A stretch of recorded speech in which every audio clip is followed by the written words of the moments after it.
नमस्कार, आप देख रहे हैं CM 24 और मैं हूं आपके साथ लेखिका सिन्हा। आज की पहली बड़ी खबर गुजरात से है, जहां मुख्यमंत्री ने रण ऑफ कच्छ से रण उत्सव में भाग लिया, टेंट सिटी की व्यवस्थाएं देखी और मध्य प्रदेश में पर्यटन को नई दिशा देने का रोड मैप तैयार किया। इसके साथ ही उज्जैन सिंहस्थ 2028 की तैयारी, भोपाल में स्मृति संग्रहालय की योजना, इंदौर में संत रविदास जयंती कार्यक्रम, स्वच्छता दीदियों का सम्मान और समाधान योजना से करोड़ों की राहत, साथ ही निवेश, उद्योग और PM मित्र पार्क से जुड़ी बड़ी अपडेट बताएंगे। तो चलिए शुरू करते हैं CM 24 स्पेशल बुलेटिन। नमस्कार, स्वागत है आपका CM 24 में। TV 24 का मध्य प्रदेश के मुख्यमंत्री डॉक्टर मोहन यादव की गतिविधियों का एक जीवंत और अनोखा बुलेटिन। हर 24 घंटे की धड़कन सीधे आपके घर तक। यहाँ हम देखते हैं उनके विजन, विकसित मध्य प्रदेश, मिशन टेक्नोलॉजी से समृद्ध राज्य और उन योजनाओं का सफर जो करोड़ों जिंदगियों में नई उम्मीदें जगा रही है। रियल टाइम अपडेट्स, जमीनी पहल और जनता के बीच पहुंचते फैसले, यही है CM 24 की असली पहचान।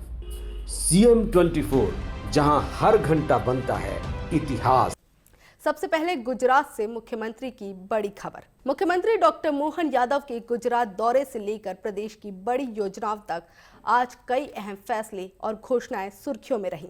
मुख्यमंत्री ने इसे पर्यटन, रोजगार और किसानों की आय बढ़ाने का सफल मॉडल बताया और उज्जैन सिंहस्थ 2028 में इसी तर्ज पर टेंट सिटी विकसित करने का ऐलान किया। भुज के स्मृति वन से प्रेरित होकर भोपाल में भी एक समर्पित स्मृति संग्रहालय बनाने का प्रस्ताव सामने आया। इंदौर में संत रविदास जयंती समारोह, स्वच्छता दीदियों का सम्मान, बिजली उपभोक्ताओं के लिए समाधान योजना से बड़ी राहत दी और धार में PM मित्र पार्क से रोजगार के नए अवसर जो प्रदेश विकास की नई तस्वीर पेश कर रहे हैं। आइए देखते हैं ये खास रिपोर्ट। मुख्यमंत्री डॉक्टर मोहन यादव सोमवार को गुजरात दौरे पर रहे। उन्होंने कच्छ, जूनागढ़, राजकोट और वडोदरा का भ्रमण किया। कच्छ में आयोजित भव्य रण उत्सव में मुख्यमंत्री ने सहभागिता की और विश्व स्तरीय टेंट सिटी की व्यवस्थाओं का निरीक्षण किया। मुख्यमंत्री ने कहा कि प्रधानमंत्री नरेंद्र मोदी के नेतृत्व में रण उत्सव भारत की सांस्कृतिक और पर्यटन शक्ति का प्रतीक बन चुका है।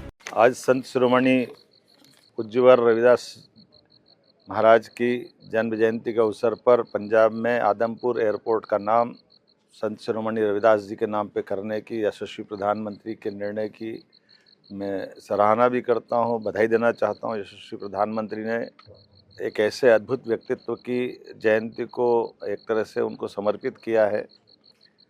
हमारे लिए आज का ये जो खासकर करुणा, समता, ममता और जातिगत विषमता के बीच महर्षि रविदास जी ने जो अपनी भूमिका अदा की है, जात पात पूछे न कोई, हरि का भजे सो हरि का होई, इतने उदात्त विचार रखने वाले रविदास जी के नाम पर इस एयरपोर्ट के नामकरण की मैं बधाई देना चाहता हूं देशवासियों को, प्रदेशवासियों को। मुख्यमंत्री ने रण उत्सव को पर्यटन, रोजगार और किसानों की आय बढ़ाने का सफल मॉडल बताया।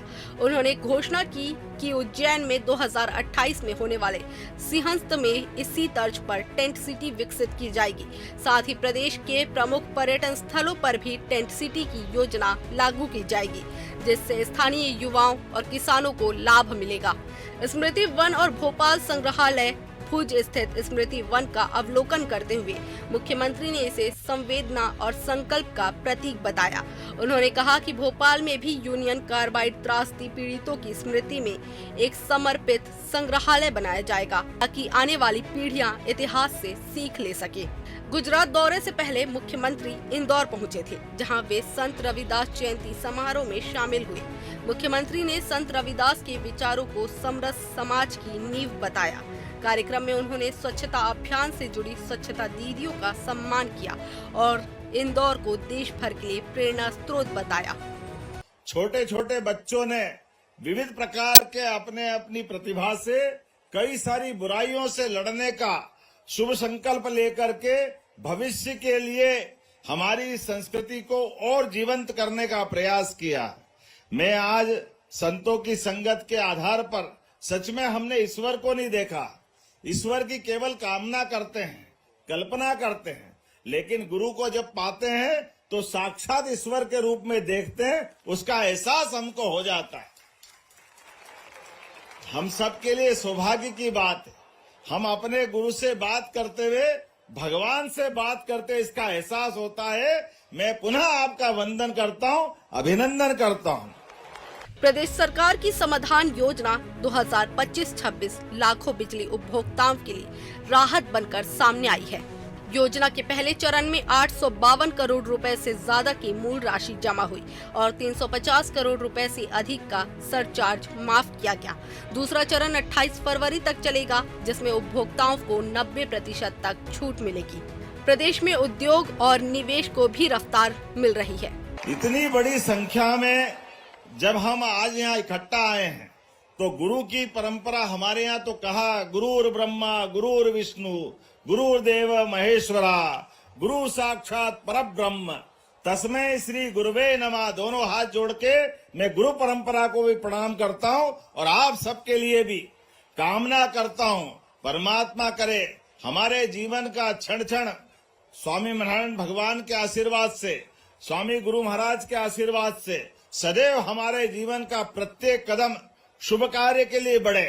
मैं जब आपसे बात कर रहा हूं तो मुझे इस बात का रोमांच भी है, इसका आनंद भी है कि आज यहाँ गुजरात की धरती पर जब हम अपने महंत स्वामी महाराज का जन्मोत्सव मना रहे हैं तो मेरा रिश्ता मध्य प्रदेश से जबलपुर से भी आता है। जबलपुर के माध्यम से भी जबलपुर में जो सौंदर्य है, प्राकृतिक सौंदर्य है, जबलपुर की एक विशेषता और भी है। अब यद्यपि मां नर्मदा तो अमरकंटक से निकलती है, लेकिन अमरकंटक से निकलने वाली मां नर्मदा के प्रताप से जल की धारा जबलपुर आते आते किनारे की काली चट्टानों के संपर्क में आते ही उनको संगमरमर का बना देती है। ये जबलपुर की धारा का एक अलग प्रकार का सौंदर्य है। प्रदेश में भी उद्योग और निवेश को भी नई रफ्तार मिल रही है। धार जिले में बन रहे देश के सबसे बड़े पीएम मित्र पार्क से किसानों और युवाओं को सीधा लाभ मिलेगा। सरकार का दावा है कि इस परियोजना से हजारों रोजगार के अवसर सृजित होंगे। गुजरात दौरा, रण उत्सव निरीक्षण, उज्जैन सिंहस्थ 2028, टेंट सिटी योजना, भोपाल स्मृति संग्रहालय प्रस्ताव, इंदौर संत रविदास जयंती, समाधान योजना 852 करोड़ रुपए जमा, पीएम मित्र पार्क, रोजगार मिशन। बहरहाल गुजरात दौरे से लेकर प्रदेश की योजनाओं तक मुख्यमंत्री डॉक्टर मोहन यादव की पहले साफ संकेत देती हैं कि मध्य प्रदेश में पर्यटन, रोजगार और सामाजिक समरसता को नई दिशा मिल रही है। और फिलहाल CM 24 में बस इतना ही। बने रहिए TV 24 के साथ। नमस्कार।